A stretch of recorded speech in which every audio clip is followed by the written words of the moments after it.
Good morning, everyone. Let's please stand for a moment of silence and the pledge. Now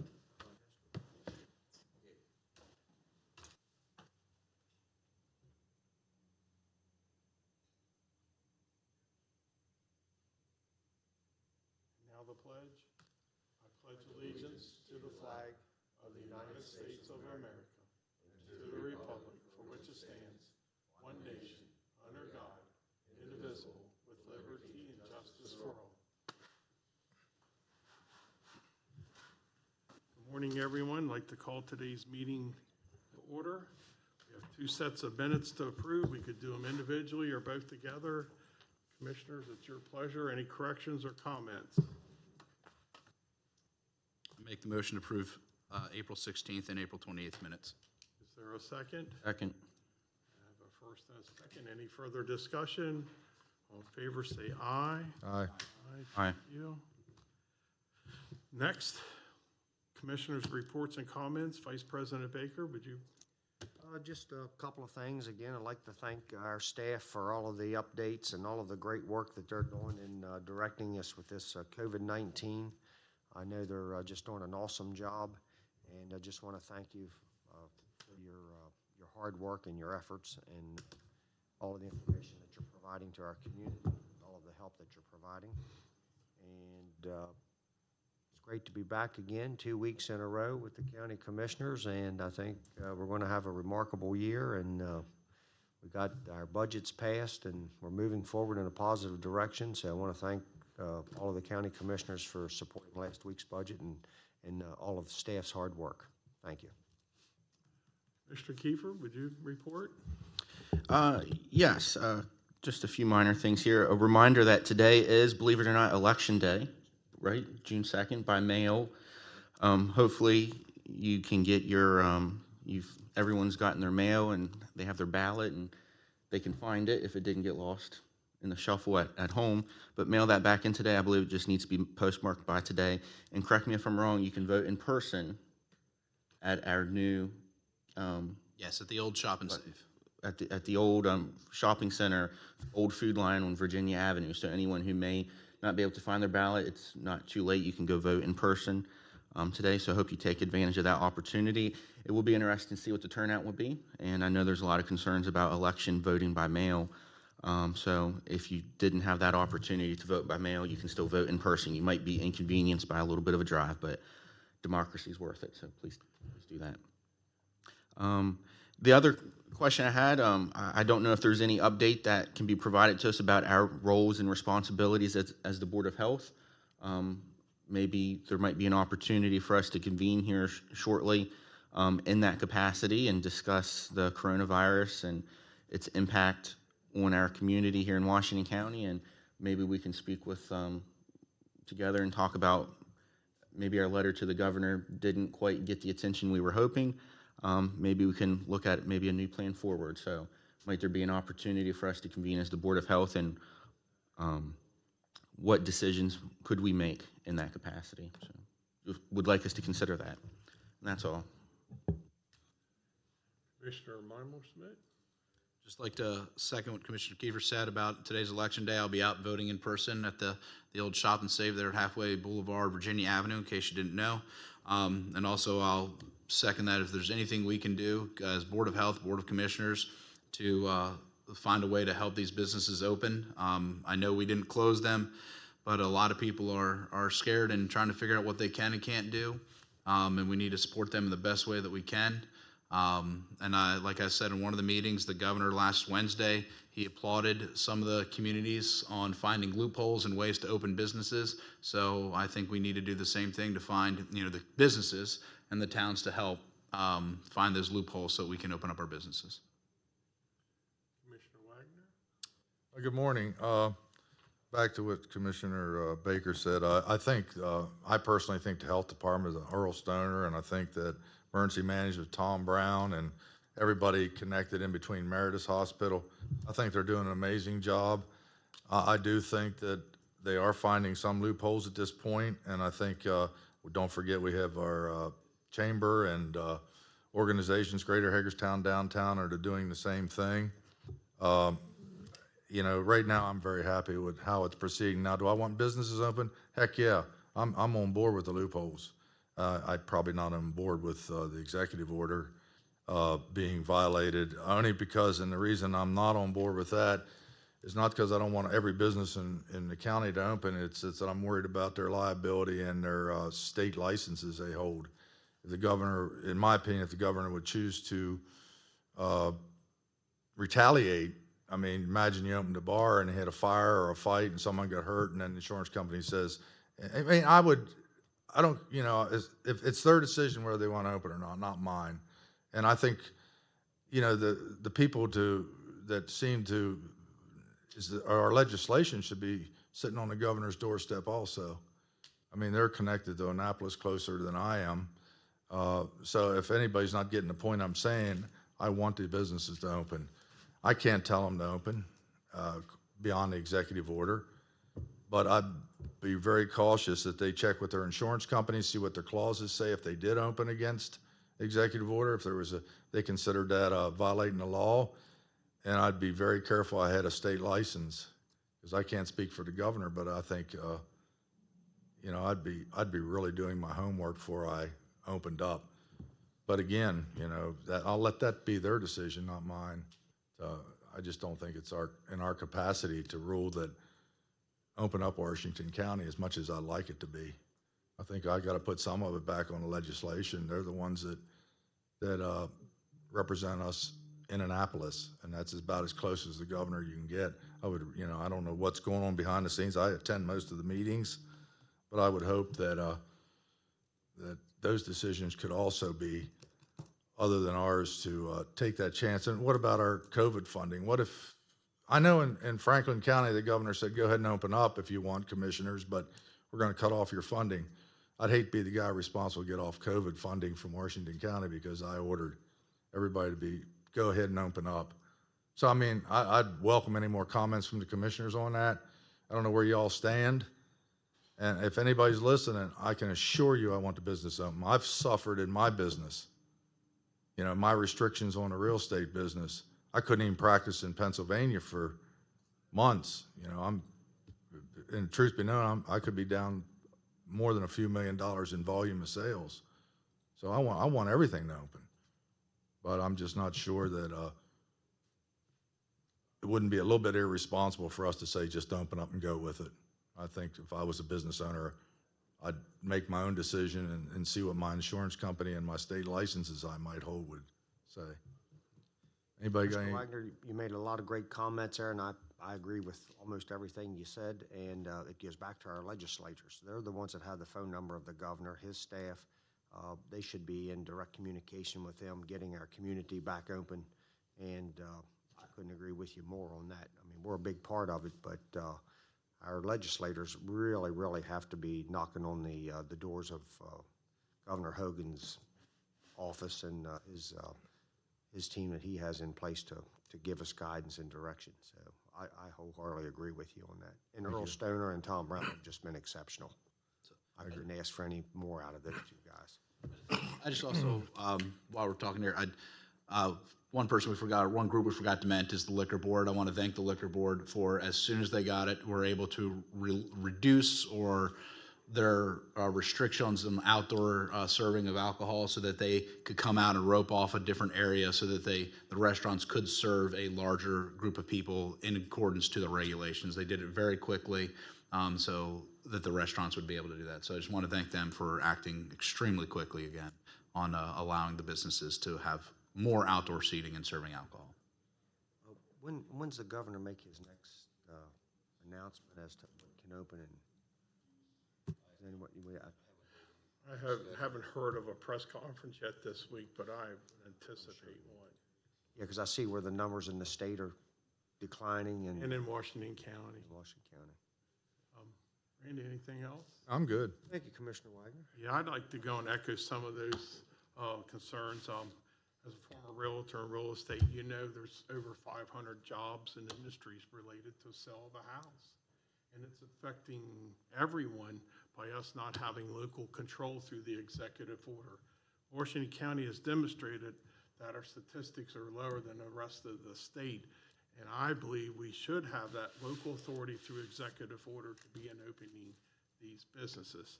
I also want to praise our EOC and those folks out there going beyond. I called one of them the other day by mistake, sending a text message, answered his phone during dinner hour. Very admirable. Many of the requests from citizens that I'm forwarding to Earl and Tom Brown are being handled promptly. I would also like to add that I had several calls from several of the members of the municipalities about the outside dining, and some of it, in my former experience as a town councilman at Williamsport, it's within their charter for some of it. But I want to thank Becky Gander for getting back to some of the people saying, unless you're doing major construction, there's no need for a permit to move forward, open up your table. So it seems from the liquor board to EOC to our permits department, everybody's working to get through this executive order. But it would be my wish that the county delegation and the commissioners work together to put the pressure on Governor Hogan to recognize that Western Maryland has performed well. And our statistics do reveal that maybe we should be able to proceed with a little bit more local authority through his executive order. And I've had several property owners of shopping centers and other agree with you about the insurance and everything that's involved in the liability that may come back. I just found out on a conference call last week that the Valley Mall, the owners of that property, would not go against Hogan's executive order. So for 3 weeks, there was pressure on the commissioners to open up the Valley Mall, but here we find out now that the property ownership would not go against Hogan's executive orders. And I imagine that was probably a well thought out legal issue by them. But again, it's not as easy as saying open up and taking that responsibility. But again, I repeat, I think I'd like to join in partnership with the delegation and the commissioners to continue pressing the governor to allow Washington County to have a little bit more autonomy on those executive orders due to our. Commissioner Klein, if I could Yeah, please add on. maybe add on to that. I think the first letter we wrote to the governor, that was from Western Maryland, Garrett, Allegheny, Washington County, that Delegate Wyville spearheaded. That seemed to get more attention than our letter from just Washington County. I know I've spoken to one of our counterparts in Allegheny County who has an interest in maybe another joint letter. Maybe if we could spearhead another joint letter from the three counties. 3 counties in Western Maryland, or we could speak with a louder voice if we would have. Good idea. Well, I know for that. WashCo. we've got to be beating the door down. We got to be busy people down there, the delegation and the commissioners. We just not us. It's got to be a joint effort. In numbers, we're more powerful. And we have to, the Valley Mall, I think, reported $43 million in lost sales in that one conference call. You take that across this state, that's a tremendous loss. And we're looking at, and I know we need revenue, but we're looking at cutting services, fire and rescue, emergency service, police. This time next year, our revenue sources, so the average person of one of those 500 businesses that's related to the real estate is going to be hurting. And we need to recognize that now and get our economy up and running. Again, together, I think we can accomplish more. So that's something we'll spearhead after the meeting and get that worked out with. Just to let you know, Mako and we're working on the rural. I can't remember the committee, but the Royal Regional Committee. Where I can't remember the name of it. The Royal Committee's working on a conference call, so that the 17 rural counties can write a letter to the governor saying we want regional control. So my understanding, there was a conference call with Kelly Schultz over the mall opening, so there's movement behind the scenes, but there's hours and days are important right now for some of these businesses. And Royals Counties Coalition, there you go. with that being said, good idea. We'll work on that together, get that started, because I think there is more power in numbers. Western Maryland is leading the way, so.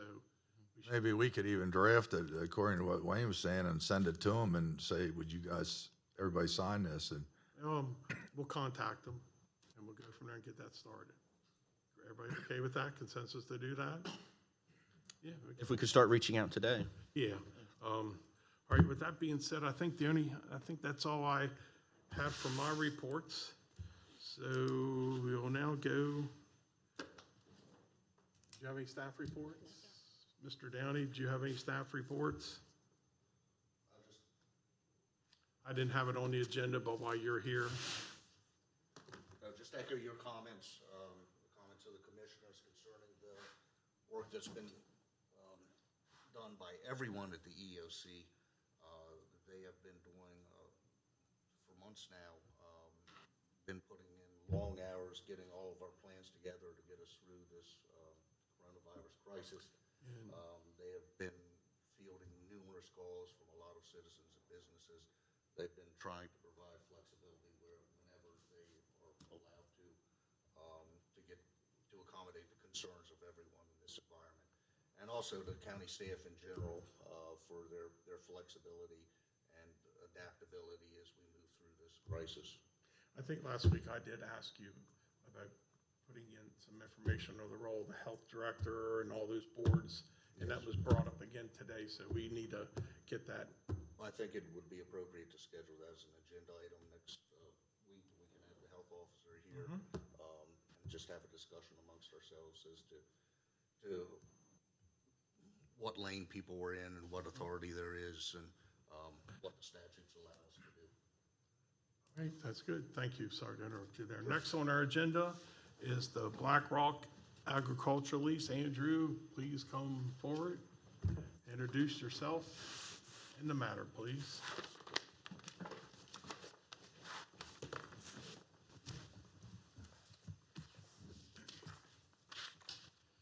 Good morning, Todd Moser, Real Property Administrator with Andrew Eshelman, Director of Public Works. Black Rock Agricultural Lease, move to approve the request to proceed with the request for quotation, RFQ for the rental of tract of land adjacent to Black Rock Golf Course and Landis Road, and enter into an agricultural lease with the highest bidder. The existing 5-year lease with the current tenant is set to expire at the end of October 2020. The county has approximately 46.25 acres of tillable land available for agricultural use.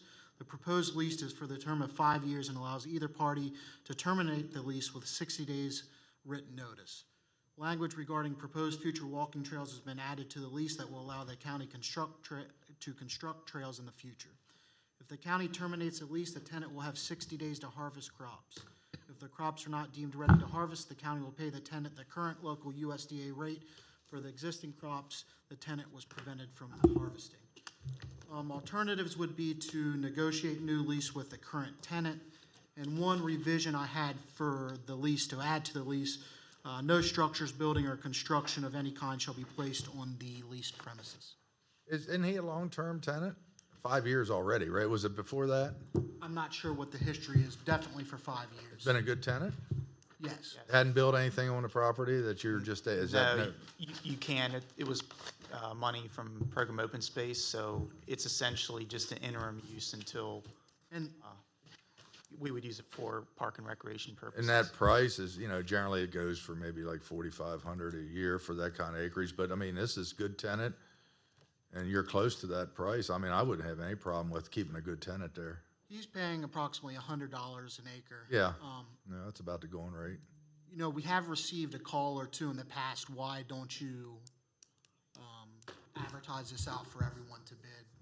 Now, we did advertise Sharpsburg Pike out. The first advertisement resulted in zero bids. The second time resulted in, again, Creekbound Farms on that property bidding on that, so. Commissioners, any other questions? Just out of curiosity, why don't we bid it out? Well, that's why I'm bringing it today to the board for you guys to make that decision. In the past, I'm not sure why we have not done that. Is there a reason why we're not selling this property? We can't. The money that was received to purchase the property was program open space funds, and so the use would be limited to parks and recreational purposes. I think at one time they looked at expanding the golf course or additional use. So until that happens, we're allowed to have an interim use, which is consistent with the plan, and so an ag lease would fall under that. Do we have any honor tenants in the county that that reside or farm? Do we have more than one, right? The remaining are at the airport. So they're tenants there. We don't bid that out, do we? Not to my knowledge, we have not bid those out. I mean, I'm thinking on one hand, maybe bid it, but on the other hand, if we don't being consistent. I'd like to hear some other comments, So but that's, I'm trying to stay consistent. The airport in the past has acted as a separate, entity. They have handled their own land out there. So that's what I'm trying to do. At least everything that comes through our department here, I'm trying to stay consistent, get some direction from the board, how you would like us Now, to. does this revenue go to the Black Rocks enterprise zone? It goes Sorry, to their enterprise funds. operating budget, so there's this lease and the one for the old farmhouse. They all go into that fund? Yeah, so I think it totals and shows up in the operating budget as an income for the golf course.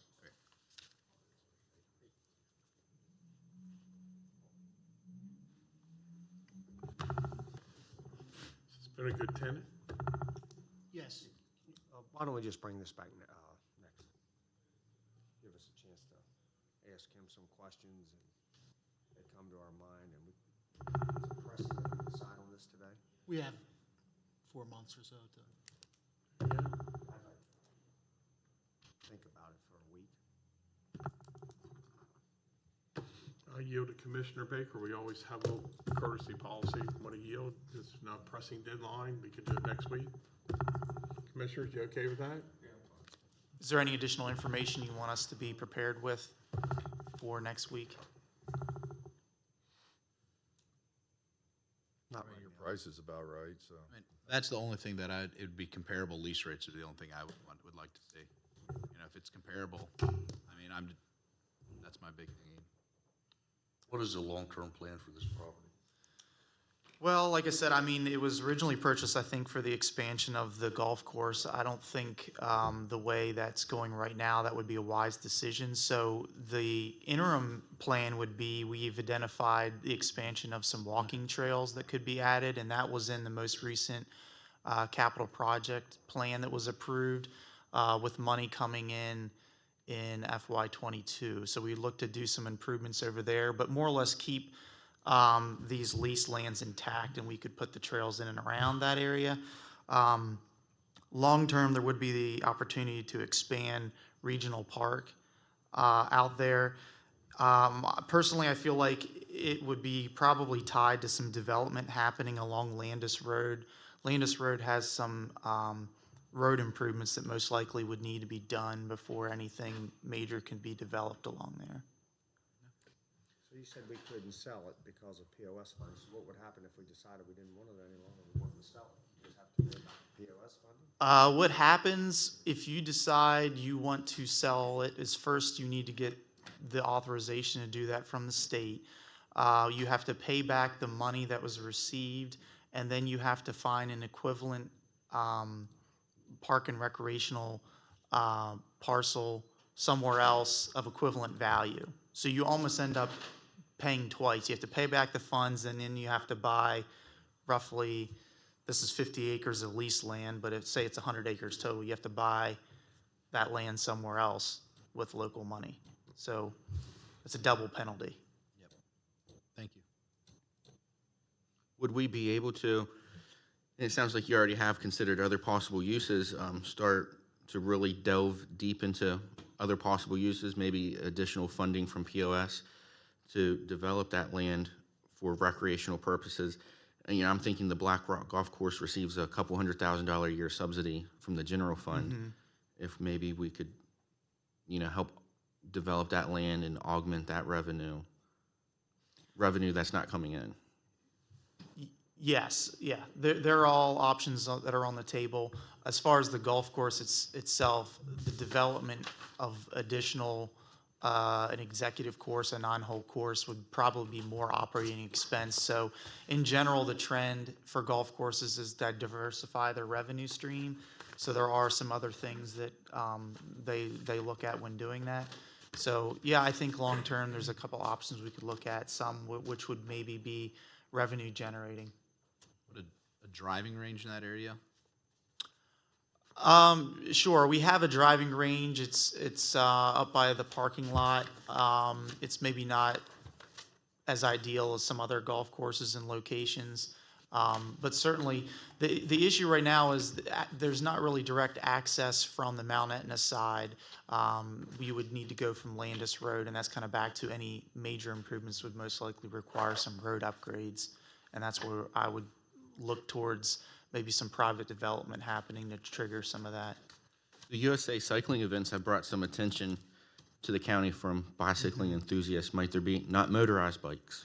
Yes, Joe Jefferson has approached us about looking to do off-road BMX style events and things there. So those are possibilities for use of the property. And like I said, that's kind of where we're starting with some walking and hiking trails.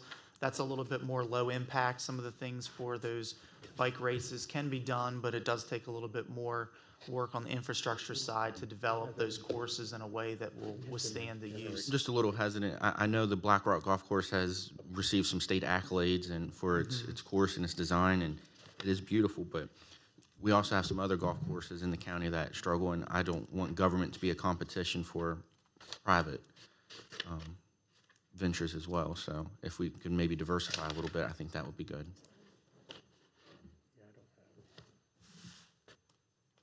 Okay, is it decided we bring it back next week? Commissioners, you okay with that? Thank you. Thank you. Thank you.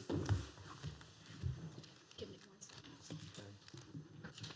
Next up, Next Generation 911 update. David Hayes. Guys, you have to wipe some things down there for me. Thank you.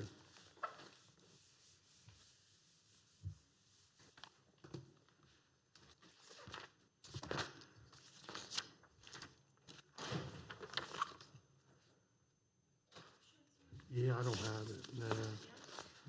Sorry, what? Yeah, the Next Generation, I don't have Yeah. mine, so, Okay, Rachel's getting this. yeah, I skipped over it.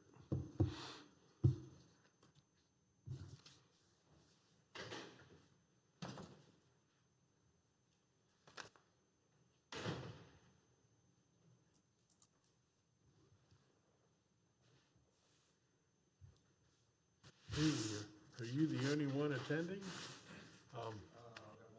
Okay, the area in front of you has been wiped, but if you want to reassure yourself, there's wipes in front of you. Director Hayes, welcome. The area was just wiped by the previous people, but at your leisure, please.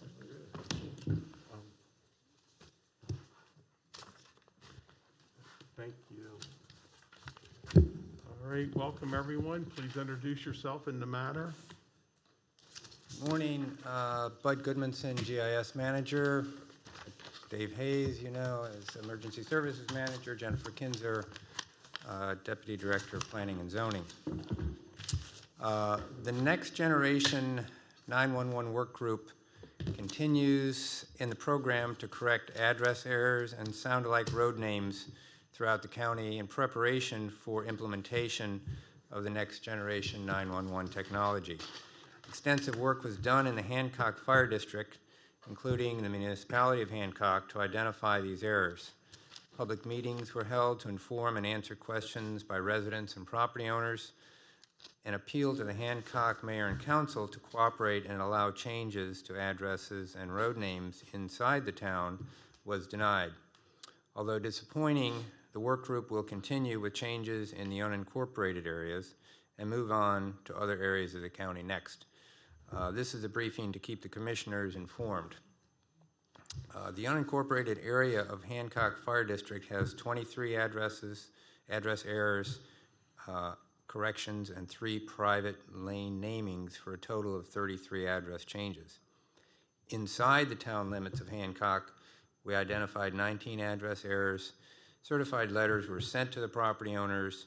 13 of the letters were acknowledged, and of those, 5 accepted the change and 4 refused to give their approval.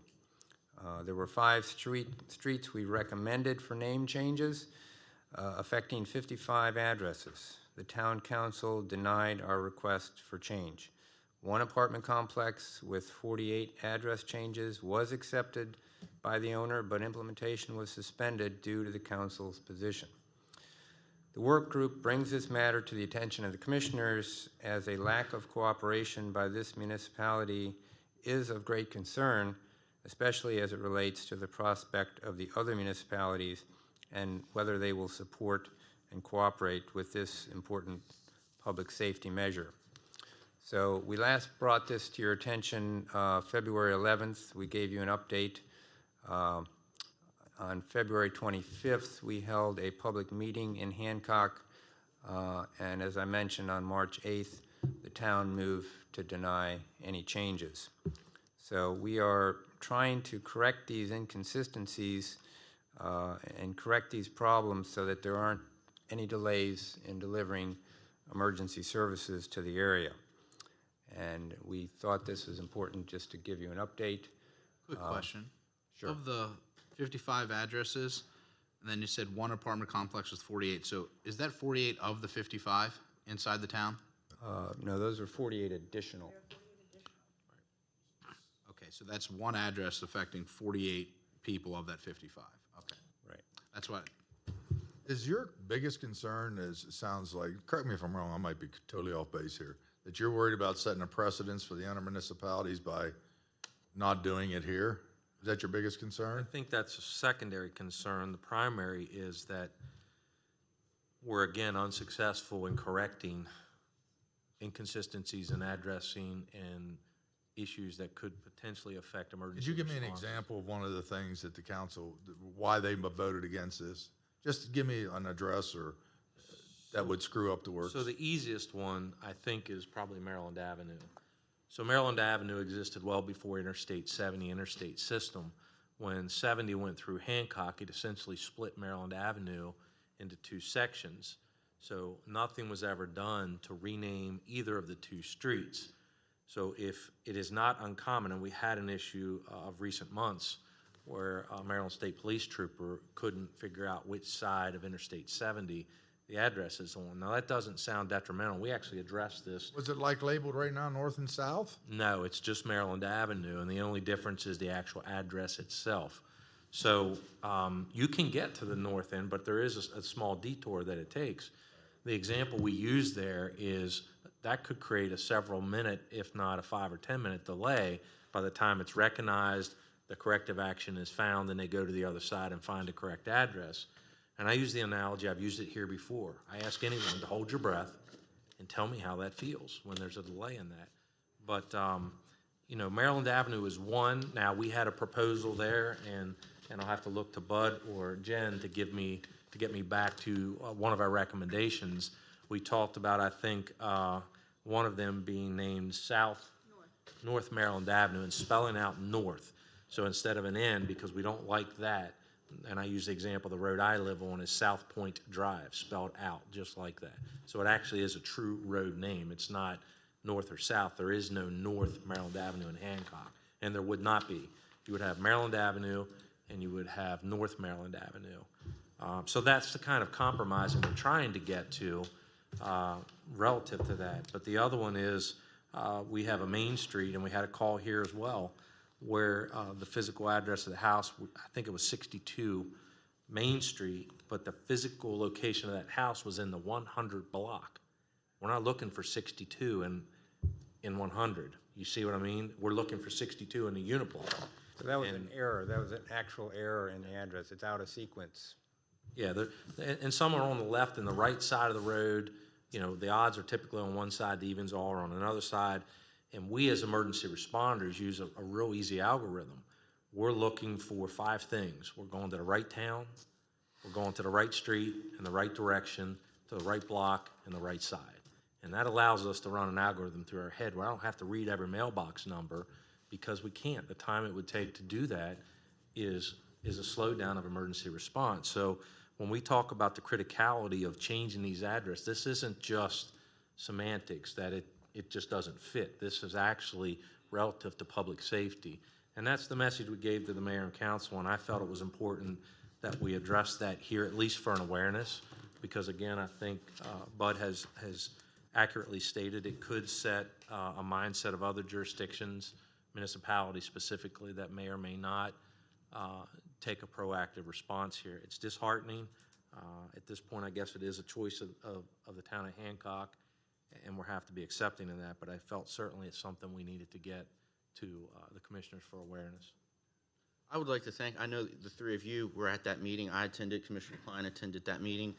I understand your disappointment in the town not voting to support. I wouldn't say they didn't cooperate, because they attended also. Some of their members attended that meeting as well.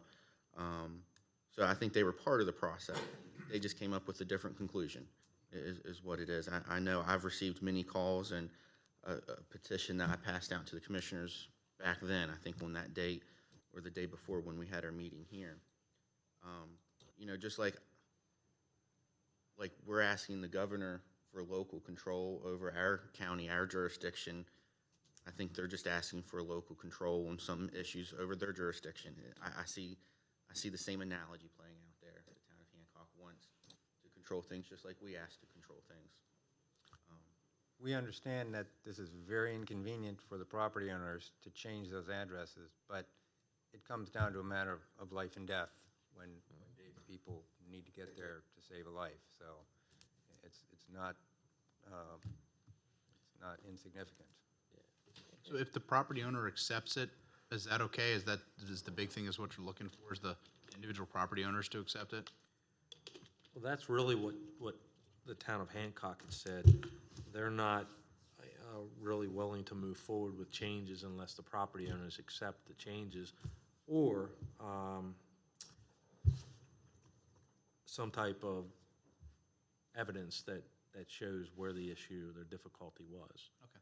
So then the big apartment house that has all the one Court was talking about, so if they agreed to do it, you said, why can't we just do that one?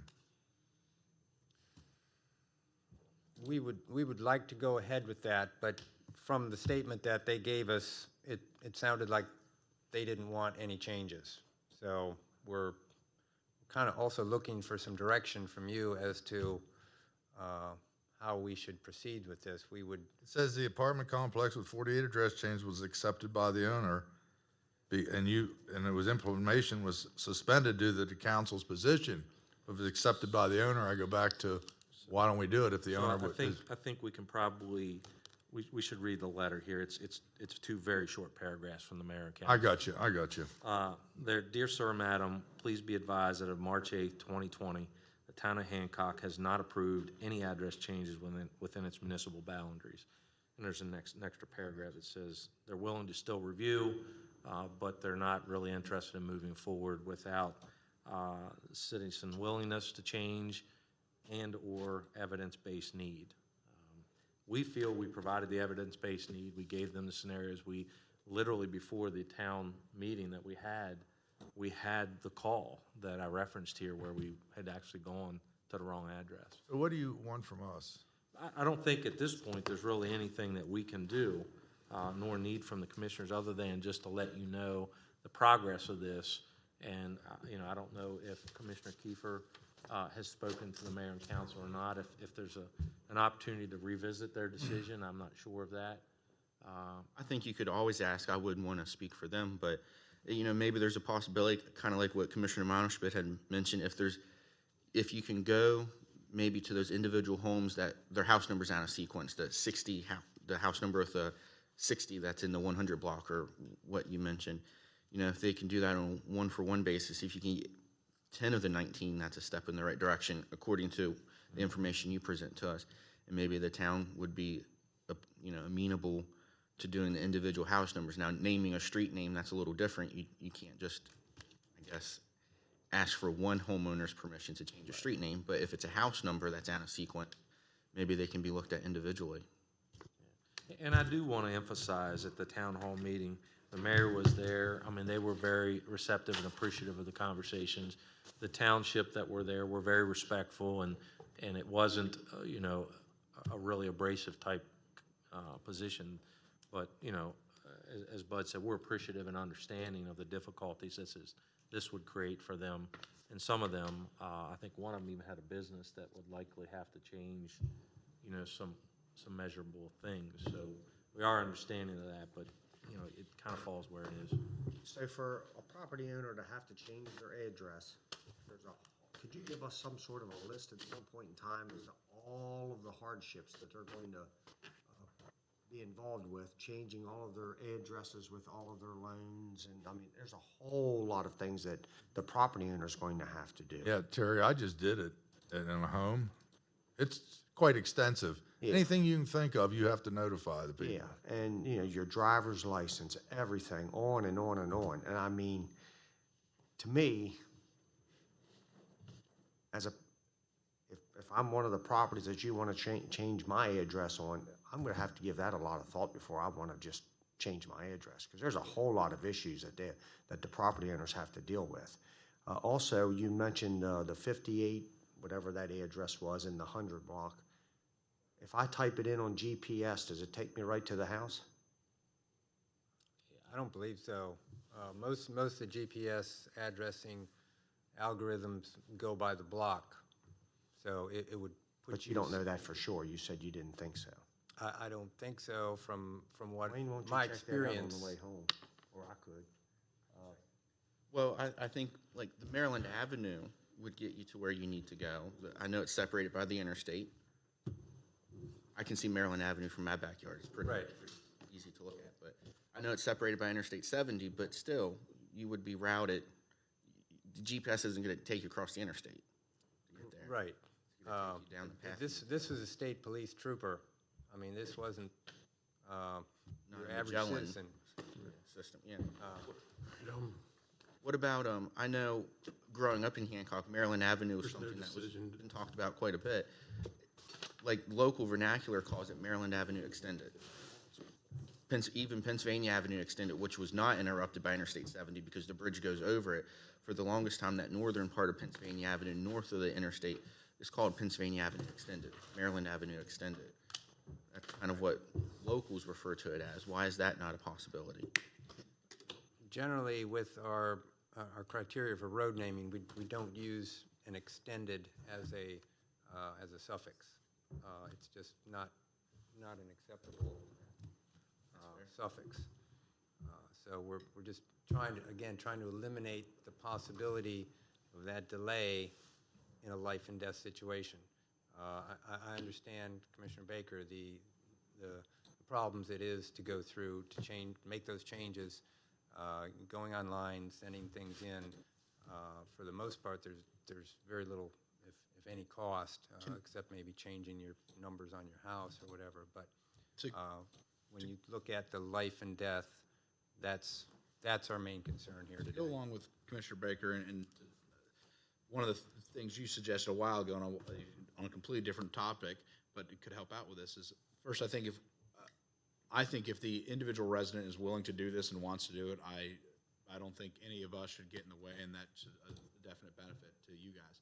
But if they're not willing to do it, why can't we say, okay, but when you sell your property or you move out of your property, the address gets changed at that point, because then it's not affecting anybody, because then they're moving anyway, and the next person that's coming in is going to go to the new address, so that we can get to this goal, get all the people that are willing to do it, and then if you move, change your, you're out, then here becomes the new address.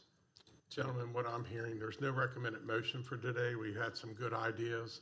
The only suggestion I heard is maybe we recontact the mayor and council and see if their opinion has changed.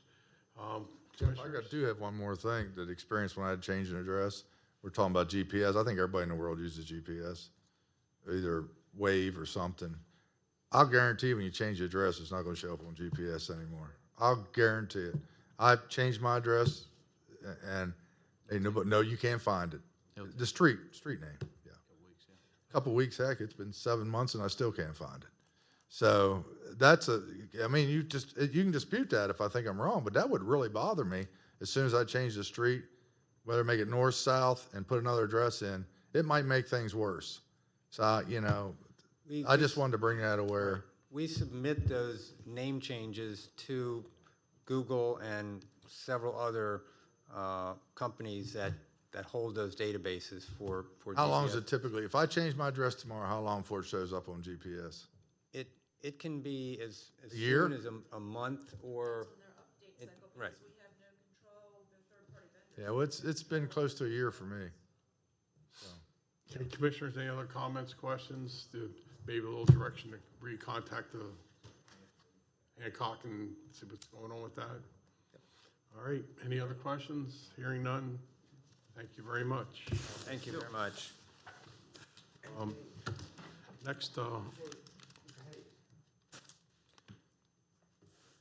up on our agenda is water and sewer study, presentation by interim county administrator at Clark County.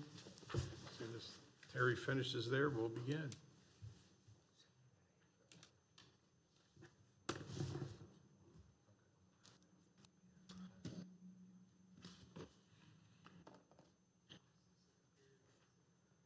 You just wanted to wipe.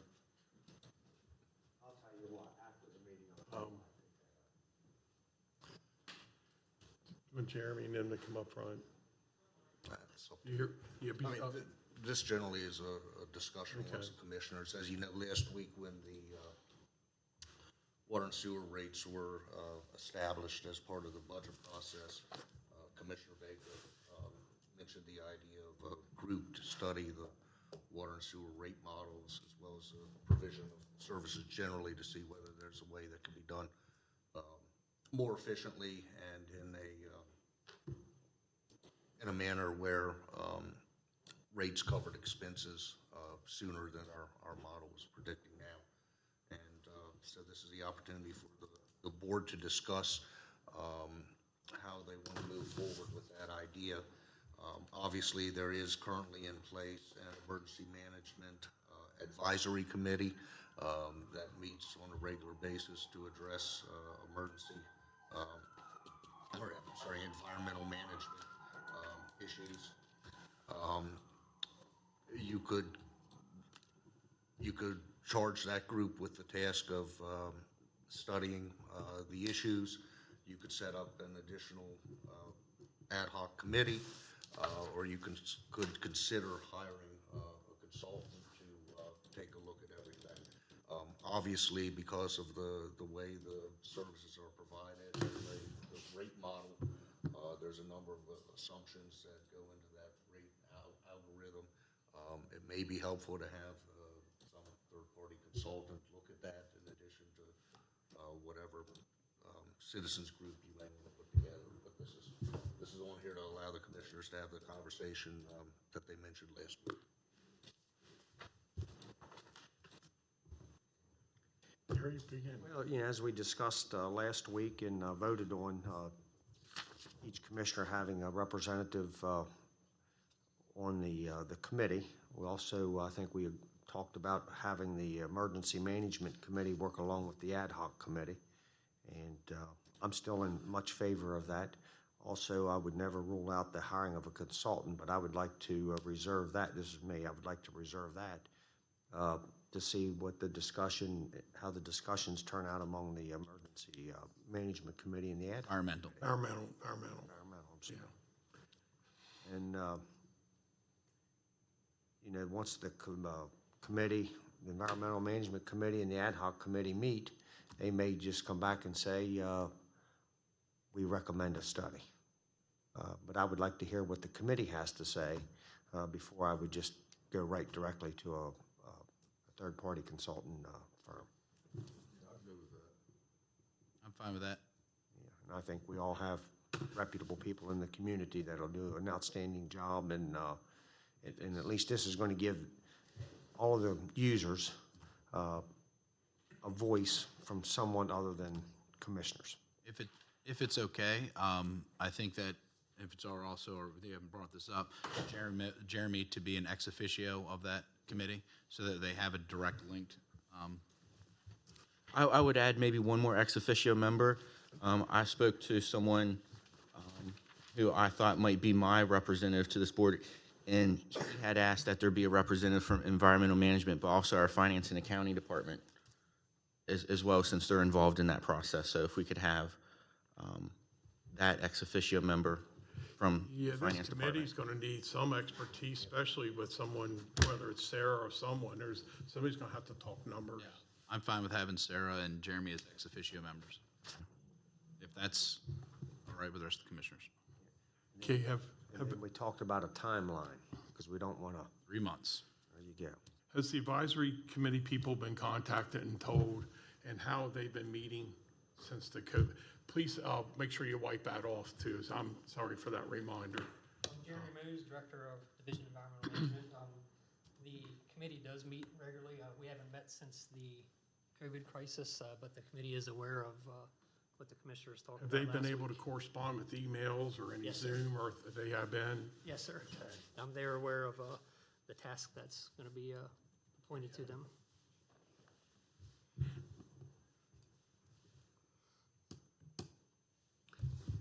Jeremy, do you know, that committee did not have a commissioner representative when it was formed, and the committee got like a year into meeting, and I've tried to attend some meetings, and, you know, just so they had a commissioner representative.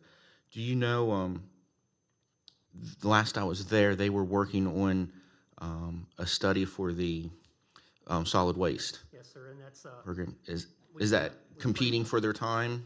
Just want to make sure they're, we pretty much looked at all the options for solid waste. Basically, now we're doing a review, and they're going to present something to the commissioners as far as solid waste. So that study's winding down right now, so we can move right into a new study here pretty seamlessly. I think, my perspective, that way we keep in the spirit of the vote that we took last week. Each commissioner has a representative appointment. A subcommittee is created. We could have the leadership of the existing Environmental Management Committee be part of that also. That way they're involved. Who's the chair of that board? The chair recently stepped down last week.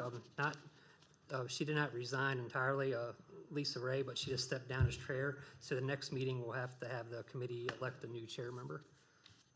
The co-chair is Brock Shriver, and the ex-chair was Lisa Ray.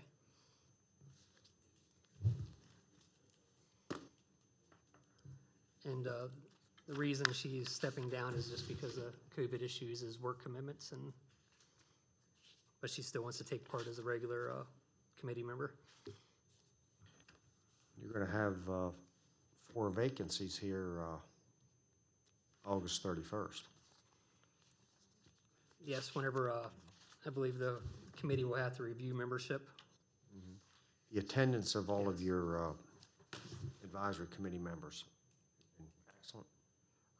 Not excellent, but we actually modified the bylaws last year to allow for 3 members to constitute a quorum. Okay. So we'll just submit our names to Jeremy. First, I have a question with Commissioner Kiefer. So you're saying that the chair and vice chair of this committee, the Environmental Management Advisory Committee, be on the subcommittee along with our 5 people? I think that would be a nice way to keep this committee involved. I would suggest that. Okay. I just wanted to make sure, yeah, I'm fine with that. Explain that again. So the chair and vice chair of the Environmental Management Advisory Committee be members of the subcommittee that each of us have one appointed. They're a subcommittee of the Environmental Management Advisory Committee. Correct. All right. So the committee would have 7 members. 7 voting members, 2 ex officio members, and county staff. Now, does the subcommittee make the recommendation to the advisory committee for approval, or how's that procedure work? I think directly to the commissioners. So the subcommittee will go around the total environmental committee and not for support of the subcommittee report. I mean, that's how I thought we had it planned out, but I can understand the. Well, if they're a no offense, I'll just tell. Yeah, no, I understand. If they're a subcommittee of this committee, why wouldn't they make their report to their committee for full support to move it forward or not? I mean, that's bypassing. And I'm fine with that the subcommittee asked the full committee for support, but they still would come and report to us. Yeah, but I'm gonna be devil advocate here. I understand where you're at, and it's almost like a slap in the face to the advisory committee if they go, but we haven't accomplished a whole lot. The idea of the 5 commissioner appointments, now correct me if I'm wrong, I could be way off base here. The 5 commissioner appointments is to get the straight scoop right to us. If it has to go through the honor one, they could, and if they don't approve it, we might never hear it. I mean, that's just being devil's advocate. I mean, it sounds like it's not really a subcommittee of the environmental. We're appointing, That's right. appointing an entirely separate board, and So is what my, I think we create an ad hoc committee. yeah. That's made up of the chair and vice chair of the Environmental Management Advisory Committee, one member of each commissioner's designation, and the ex officio of Sarah Greaves and Jeremy Mouse. I can't support it. They have to be a subcommittee of the Environmental Management Advisory, report back to them. We're creating a whole new board, and that goes against what I thought our consensus was last week. We're creating a separate autonomous board. What if we create it in that same vein as what Commissioner Meinerschmidt suggested and have them present jointly to us and our Environmental Management Advisory Committee at the same time? I fear that if we create another level of bureaucracy that this committee has to go through, it just delays that process. Well, we just did by creating a new board. There's a new level of bureaucracy. But they would be, anytime you invite citizens to participate, I wouldn't necessarily call that bureaucracy, but another level that the Citizen I would say Advisory it's Board would another have to level. present to another All I'm government saying is body. we have an Environmental Management Advisory Committee. We've asked them to create a subcommittee, and now we're going around saying we're just creating a separate committee. So But the purpose of this is, again, maybe I'm missing something. well, The then why are purpose we of the- making any appointments? Let's just let the purpose of us Environmental having Advisory an Committee do appointed it. member would be here. This all started when we had to raise sewer rates. The point, to me, the point of us appointing somebody is hear the straight scoop of how we can address, always have, with the unbiased, new people, what their thoughts are. So I understand what you're saying, Jeff. Well, I'm not going to support it. I've been on this committee years ago, and then we might as well tell those 7 to 9 people go home if we're not going to be, they're not going to be part of the process. The reason I asked for the support of each commissioner having an appointment is because they're going to be focusing on one task, and that's the water sewer rates. But- Our Environmental Management Committee, they have many, many tasks. But you asked them to be, I'm not disagreeing with you. No, I I'm just saying- understand, but I'm just saying, that's the reason I would like to see the 5, each commissioner have a representative focusing totally on the water sewer rates and giving us information back to see if there is anything that we can or can't do on, Let me sum this up so I can agree with you, okay? If we're going to designate the chair and the co-chair from that committee to be on those 5, I'm all right with that because they're getting representation. But I still say it's a separate committee, but I would work with that, okay? Then, yeah, have- so they wouldn't get confused, but chair and vice chair of the Environmental Management. because yearly, when I was on that committee years ago with Glenn Fishak and Ed Wren, and Bill Weibel was the commissioner representative, we often made recommendations to the commissioners on the hospital. Meredith was a big deal then about EDUs and water sewer hookups, and we made recommendations often. And I think probably some of the confusion now is COVID-19 has disrupted many of our committees. So if you want to include those top 2-tier people from the Environmental Management Advisory Board to be on this new board, I'm okay with that. Yeah. And then I think you want Jeremy and maybe Sarah to be there to give them the guidance on finances and things. Is that what I'm hearing that you guys want to do today? So any recommendation from the subcommittee would have to gain approval from the actual They can committee. they can review it. To be the chair and the vice chair would be on the committee, so whoever they vote as You the got chair and 2 the vice chair. co-chairs? There's one chair, there's gonna be one chair and one vice Co-chair, chair. vice chair, whatever it is. Yeah. And then if the chair or co-chair, I thought you said the chair. is, Yeah, there's a stepped chair and down, there's so- a vice chair. Okay, so, or another representative from that committee. Well, they've got to vote next week, he said, on who's the new chair. Yeah. Whoever they vote on the new chair is, then that's, So the next time we meet, that's gonna be one of the items we discuss is voting on a new chair. Yeah, I just wanted to find a line between that committee and them having a subcommittee. It's not really a direct subcommittee because we're having them focus on one issue, right? Is that what I'm hearing? When, Okay. So I would like to make a motion that we create a new ad hoc committee consisting of 7 members, 1 member appointed by each commissioner, the chair and vice chair of the existing Environmental Management Advisory Committee, those members to be chosen at the next committee meeting, and they present jointly to our Environmental Management Committee and the Board of County Commissioners in what kind of a time frame? you need the We said 3 months, didn't we? 3 months? ex officios in there and report back within 3 months. All the members, our director of environmental I would, Sarah Greaves. Hey, For the Wayne, bylaws. 1 second. We have a suggestion here from For the Krista, bylaws. maybe. Go ahead. For the bylaws, we would probably be best just to call it a subcommittee of the environmental management. That's what we were going to do. Yeah, but I'll agree with that kind of definition that we've just worked out, okay? Is that all right? That's why the confusion was from the bylaws and, In the bylaws, it states that commissioners may appoint others to serve as non-voting members. So that would be part of our subcommittee, then would provide a recommendation to the Environmental Management Committee and the commissioners. Is that a motion, Wayne? That's a motion, just, I haven't clarified the timeframe yet. What 3 months. 3 months? I'd say 3 months from the date that we get the appointments of the chair and co-chair. Or less. okay, there's a, Within 3 months. If they can report less, great. okay, complete motion, understand it? Is there a second? Second. Is there a second? Second. Any further discussion? All in favor, say aye. Aye. Aye. Thank you, Commissioners. Thank you. Thank you, commissioners. Keep us abreast on their will do, sir. meeting and how they meet and I'll And let we'll you, just submit our name I'll- to, we'll submit our person to you. yes, sir, thank you, commissioners. Okay. Thank you, gentlemen. I appreciate it. Would Okay. we ask Chris to come in, please?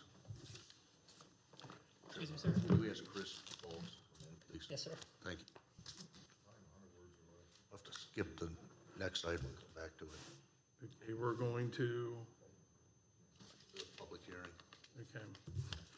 And that's the correct form, right? I just read that? That's good enough. That's the one you pointed earlier? Okay. Yeah. Shoot.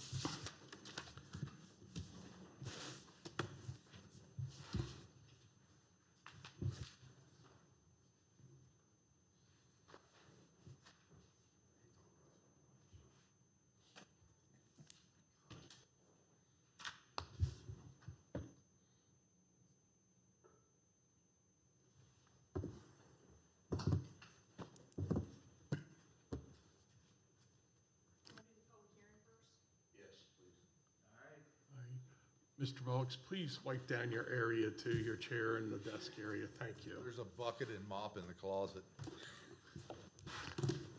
You- I was gonna pull in a fire hose, You're essential.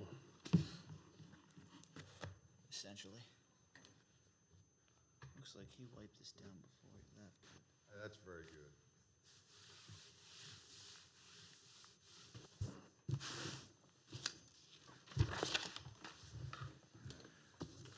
All right. Oh, how we doing? All right, next on the agenda is our public hearing concerning agricultural land preservation district applications. The purpose of the hearing is to hear public testimony considering the matter. The procedure is as follows. We will have staff introduce the matter, and after the hearing will be open for public comment and testimony. Based on today COVID-19 conditions, we are going to wait for a decision to have public input through email. Is that correct? Is that how I understand we're going to do that? Or a vote, or would we take action today? We keep it open a week for any public testimony that anyone wants to present. Okay, I wanted to make that clear because of the conditions under which we're meeting. We want the opportunity for public, okay? Each speaker, which there will be none today, commissioners may consider the issue and take any action that they deem appropriate, including adoption or rejection of the proposal, or they may take the issue under advisement and deliberate at a later date, as we just explained. Yeah, we'll have to bring it back next week. Yes. Mr. Boggs, would you please introduce the matter? Yes, this is the petition for the 2020 Agricultural Land Preservation Districts. The program, the overview of the program is what it is an agreement for 10 years between the county and the landowner that the landowner will not develop the property, so no new residential, commercial, industrial for those 10 years. And in return for that, with that agreement, they receive tax credits on their agricultural land, ag buildings, and a portion of the dwelling/home site taxes as well. Depending on how much ag land, ag buildings are taxed, it can affect the amount of the dwelling. But for all intents and purposes, they agree to not develop the property for 10 years. We provide them a tax credit. Tax credit is in the form of taxes not collected. So we don't write them a check, we just don't charge them as much, essentially. This year we've got 16 applicants for new ag districts. In addition to that, when we were doing the ag district renewals, we had 4 properties that had changed significantly enough that we thought better to bring them to the commissioners as well. So the brass tacks of it are to be in an ag district, you have to meet certain criteria. You have to have at least 50% of your property be class 1, 2, or 3 soils. You have to have an ag use assessment through the Department of Assessments and Taxation. You have to be in the rural area, so you can't be inside of a growth area or town limits or anything like that. And you have to be at least 50 acres unless you're contiguous to another form of preservation. Then you can be as small as 20 acres. So that's kind of the requirements to get in. It's been approved by the Ag Board and Planning Commission, and so those are the 16 brand new applicants. The 4 renewals for Martz, Morgan, Green, and Fulton, those ag districts changed significantly enough that we thought better to get approval from the county commissioners as well. So the Martz property, they added 2 parcels to their existing ag district. Now that's allowed, you know, and since they were up for renewal anyway, they just added those 2 parcels to the existing district. They're 2 agricultural parcels. They still meet all of the qualifications. The same with this Morgan property. He basically swapped one parcel for the other. So it didn't really significantly change, but his renewal, well, and we ended up agreeing that he should do a new 10-year agreement anyway. But there's one parcel that is different from his old ag district. But the acreage only changed about an acre. The Green property, Mr. Green wanted to add another parcel to his existing ag district.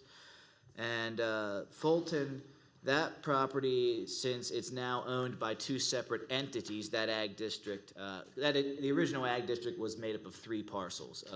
They sold off 2 of them to Beaver Creek LLC, Beaver Creek Farm LLC, and so essentially you cannot have 2 separate entities on the same ag district. Creates legal issues. So this Fulton one still meets all the size and basic requirements. So it is allowed to, you know, it meets all the requirements. So, but those were 4 that were kind of unique, and we came across those when we were doing the district renewals earlier this year and last year. So, How many of these, if approved, actually get this credit? well, if they're approved, they'll get it. They get it. All of them will. Yeah. If the commissioners approve them, and again, they've been approved by the Ag Board and Planning Commission, if they're approved, then yes, they'll receive their tax credit. Now, the amounts differ. We kind of, they're a little different each year, depending on, you know, how the taxes work out, and if they build new buildings, for instance. If they have a brand new machine shed that's 6,000 square feet and worth, you know, $30,000, their taxes for that is gonna go up, so their tax credit will go up. I guess I'm confused because, and I'm on the Ag Board, I should pay more attention sometimes maybe, but I do. This is good for 10 years, okay? Yes. Now, last year, I guess here's where I'm a little confused. Last year, we saw a similar list, and I see some of the same people on it this year. You shouldn't. No, Maybe the last 2 on the list I thought were there last year. Maybe I mixed that up with another ag program. yeah, these last year's list wasn't near as long, and it Okay, then that was. it was a different group. I could It pull had it. to be a different program. All right. So well, I don't know if you're thinking of the last, ag district meeting we had, because or the last ag board meeting we Okay, had. keep moving. Yeah. I'm just kidding. So anyway, So that's how the program works. The fiscal impact, there's going to be an impact for this. We say it's approximately $12 per acre per year for each, tax credit. So when we look at it, we're looking about $29,784 per year for this group of ag districts, for a total of 2,482 acres included in these 20 districts. Let's see. Yeah, the Ag Board, Planning Commission, they've all approved our application list. And are there any other questions? Just out of curiosity, I support the motion here, but the types of crops or animal that's raised on these farms, can you give us kind of a basic rundown of what kind of farming activity takes place here? Well, with all of these applications, it pretty much runs the gamut. We've got a property on there that's mostly woodland. Of course, we consider, if you think agriculture is the production of food and fiber, so you get plenty of fiber from agriculture. We've got corn, soybeans, hay farms. We have a couple dairies on here. It's just, beef operations, heifer operations, grain. It really runs. I mean, it's basically a comprehensive list of any agricultural use you can have on a property. It's this group, and when you got that many properties, this is a pretty high number for our programs. But it's not that surprising because the past several years we've seen increased funding for our ag programs. So the more people hear about it, the more funding we get, the more properties we preserve. The more properties we preserve, the more word of mouth spreads. So again, these properties run the gamut. But any kind of ag you can think about is probably on this list. Okay, thank you. Chris, what's this? That is the urban growth area. Yes, it is that. Yes, that property is just outside of the urban growth area, but it does abut it. That's the Smithsburg area. Well, technically, I guess that's the town growth area of Smithsburg. Yeah. What about on the Grimsor Neal, there's the red boxed out area in the middle. What's that? That is a residential lot. No, that is a commercial. That's the drag strip. Yeah. I don't think so. Is that the? Yeah, the Grim drag O'Neill. strip. That's the You're drag right, okay. strip. So was a unique. That actually took up a lot of debate. But we're treating it as if we would treat any other property. So, It's for the instance, farm around it. Yeah, it's the farm around it that is getting the tax credit, and not the commercial area that we considered for the drag strip. And keep in mind that both they're actually, while they are technically the same parcel, they are also two different tax ID numbers. So they're taxed at different rates, the portion in the red and the portion outside of the red. Thank you. So do you have any time frame that you need these approved? We usually like to get them signed before July 1st, but they've already been factored in to our tax credit list for this year. So I'm not overly concerned, but as soon as we can get them. Why wouldn't we approve them today? It's open. We need a 1 week. Oh, public hearing, Yeah. that's right. Yeah, because of COVID, we did not have anybody in the audience to be here. So are you okay for 1 week with the That's public fine. statement opening, commissioners? fine. We bring it back? Is that okay? Yeah. The only concern would be if the landowners were in risk of It'll be not on- receiving their tax credit this year, and they're not. It'll be on the agenda next Yeah. week. All right, so That concludes any member of the public who wishes to comment, either by writing or by call, needs to do it by close of business on next Monday. So that would be what, June 8th? Just one last question. How many people applied for this that you disqualified because of the criteria? Well, there were probably only two, or this year there were probably only 2 or 3 that didn't qualify. A lot of times they'll call in and I can tell them over the phone, look, I mean, this isn't going to work. You can still apply, but I'm 100% certain that your property doesn't qualify. We don't have But- like 50 people out there that didn't qualify. No. We have the only two that I can really think of right now were one. There's a landowner out Clear Spring Way who puts in ag districts very regularly, and he had one that didn't qualify because the farm was inside the Clear Spring growth area, and one he actually put in last year and forgot. So it's those were the two that aren't on the list this year. But yeah, it's generally people, if you own a farm, you think you probably qualify for an ag district, and generally, if you have a productive farm, it does. And there are ways that there are certain for instance, some dairies don't have phenomenal soils, but the high level of activity it's clearly an agricultural operation. We kind of so that can be they can make an argument that, hey, I still deserve to be in an ag district, and it's true. So but yeah, we don't usually people kind of know whether or not they apply, and that's when they call. So Okay, Commissioners, I just have no more questions. We'll conclude today's public hearing, and the public will have ability to comment. We'll have it on the agenda next week. Thank you. all righty, thanks. Thank you. Thanks, Chris. We ask Joe to come in, please.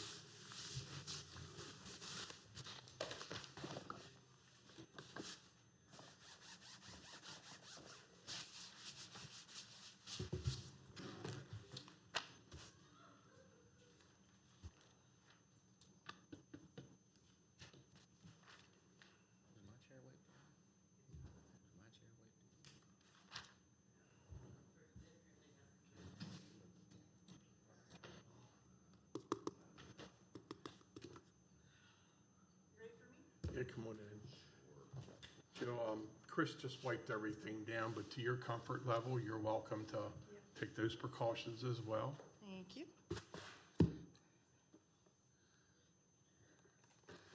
Good afternoon. It's good to set eyes on everybody for a change. So being presented here, I'm Jill Baker, Director of Planning and Zoning. And being presented here this afternoon is a request from a developer of a subdivision called Paradise Heights, Section B. The developer, Mr. Lee Downey, sent in a letter to the county commissioner several weeks ago requesting a modification to some payments related to what he put in his letter was excise tax. We later figured out that was incorrect. He means the adequate public facilities ordinance and how it's related to the schools, the alternate mitigation contribution. So while the letter does say excise tax, this is, let me clarify, for the APFO fees. What Mr. Downey is proposing is he's working on another section of Paradise Heights. It's a 22-lot, single-family subdivision on the north section of town. And what he's asking to do is to split the payment for the APFO fee.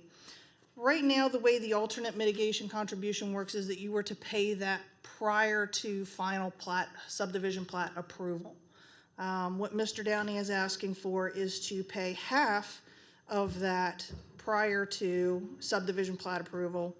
And then the request is the other half to be paid when the road is completed. What I will state is that's a little bit ambiguous to us because there's several phases that new road construction goes through in terms of bonding and maintenance and so forth. So what we would recommend is instead of linking the other half of the APFO fee to be paid to the road construction, to instead have it be linked to the use and occupancy permit of the first home that would go in there, because the road should obviously be in place, but it'll probably be the first phase of the road. So when you go through the bonding, there's obviously the grading, then the first layer that's the performance layer to make sure that the road's gonna maintain the traffic. You won't get a UNO without the road being finished. There you go. Way to simplify it, thank you. That assures us. Yes. So that would be the request from Mr. Downey. We don't necessarily have any opinion to that. Like I said, all other developers, we do request that to be paid prior to subdivision plat approval. Those funds do go directly to school construction, and as you know, we've got several schools on the books coming up that, you know, that would go toward. So I do believe for Section A, there was a similar agreement in place for this development, so it's not like this would be unprecedented or unheard of. That's my next question is, how often is something like this? It's rare. You know, you're always gonna try to work as much as you can to get your budget together. I think for the low number of lots, because there's only 22 lots there, this seems reasonable. Should there be more, I would think, you know, if you're talking a 50 or 100 lot subdivision, I'd start thinking again about. Yeah, Lee Downey's, and I know Lee. He's contributed a lot to community. He's paid a lot of taxes, a lot of residential development. I personally wouldn't have and actually that's my neighborhood, so I hate to increase traffic, but that's, you know, but I personally would have no problem with it. He's just invested in our community all over Washington County. You want to link this to the first UNO, that means the rate's Yes. done. Yes, so the first half of the payment would be due prior to subdivision plat approval. The second half of the payment would then be linked to, have to be paid prior to the first use and occupancy permit. Joe, just a hypothetical, how does this process work? In that, let's say a developer pays the full amount up front, and for whatever reason, their project changes. They more or less dense housing, they decide to go commercial instead of residential for whatever reason, or just the economy, you know, takes a dive in the wrong direction, and development growth just doesn't occur at that rate and that timeline that we were expecting. Does the developer in any circumstance get their money back? Or if the plans change and the fee changes, do they have to pay more? Do they get a refund for something that they may have already paid? How does that work if plans change and that money has already been paid? I do believe the ordinance states that it's non-refundable. I don't know if, Kirk, you know off the top of your head, but I think that it's non-refundable because we've gone through this in the past where we've had developments come back in and request reimbursement for, you know, changes in fees or whatever. So we actually put it into the ordinance that it was non-refundable to make people aware ahead of time. You know, if you're going to make this investment, please make sure that you're pretty fair about it. As far as if there's changes, if they go from residential to commercial, you know, there may be negotiations. They could come in and ask commissioners to refund if they want. If there's changes where they increase the number of lots, that would go through another subdivision plat process. We would then reevaluate how much funding has been paid, and they would pay additional depending upon what the numbers are at that point in time. So really your rate is set based upon where you are in getting your plans approved.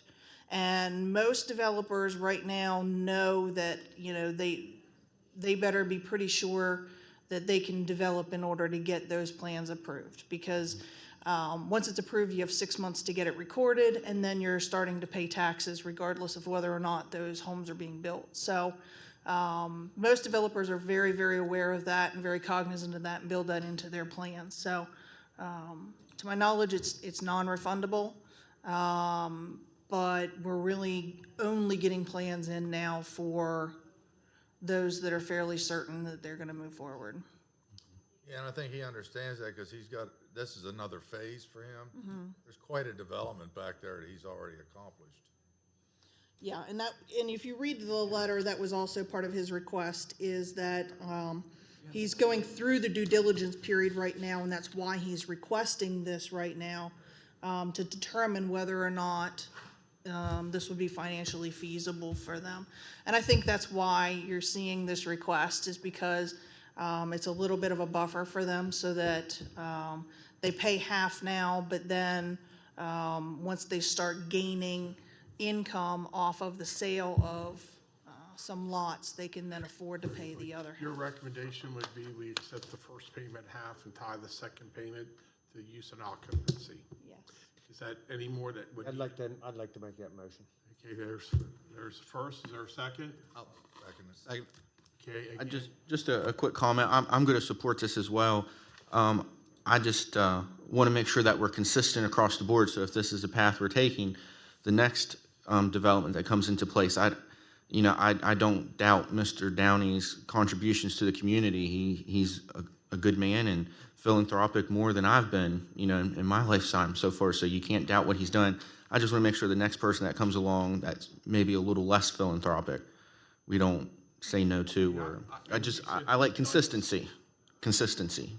you said we've done something like this before. Didn't I hear your comments? We have. We only do these on an individual request. Okay. But there's the Typically, incentive it's, for him to pay because he can't get the UNO before, so there's, Sorry. go ahead. The AFPO or the AMC, is this under the new calculation that we changed going from 12 years to 13 years? So that's all been updated? yes. Okay. I was thought that this was what it was, and I just wanted to make sure. Okay, hearing no comment. more discussion on first and second, all in favor, say aye. Aye. 5-0, thank you very much. Thank you, Commissioners. Next up, Fort Ritchie contract extension, Kirk Downey, you're up. Thank you, Commissioners. As you may recall, in April, the Fort Ritchie contract was extended by 2 months to allow for disposition of the Marley lawsuit.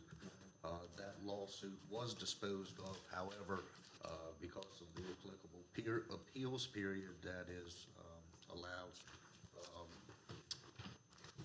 the appeals period will not expire before the third amendment that extended the contract would expire. So this is a request that the Fourth Amendment to the Agreement of Sale for Real Property be authorized for execution. What it does is extend the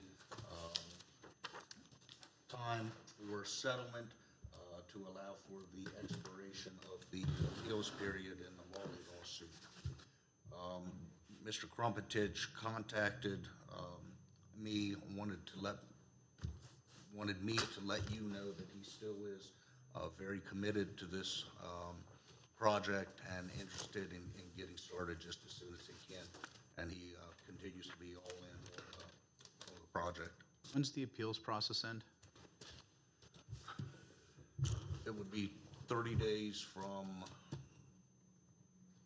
May 12th, I believe. So we're looking June 12th-ish, June 11th. That's right. Do we expect a settlement date, 2 weeks after that? Yes. Outstanding. Is there a penalty if there's not a settlement date 2 weeks after that? That would go back to whatever's in the original contract. Gotcha, okay. I thought in the last discussion, there was a settlement deadline date. That I thought It was March. he didn't settle by this date, he wouldn't be settled. I thought there was a date. There was, but that was extended because of the lawsuit. Correct. But then I thought there was a date associated with the lawsuit. June 5th is when the contract expires. Okay. So this is to get beyond June 5th, so it can get beyond June 12th or thereabouts for the appeal period.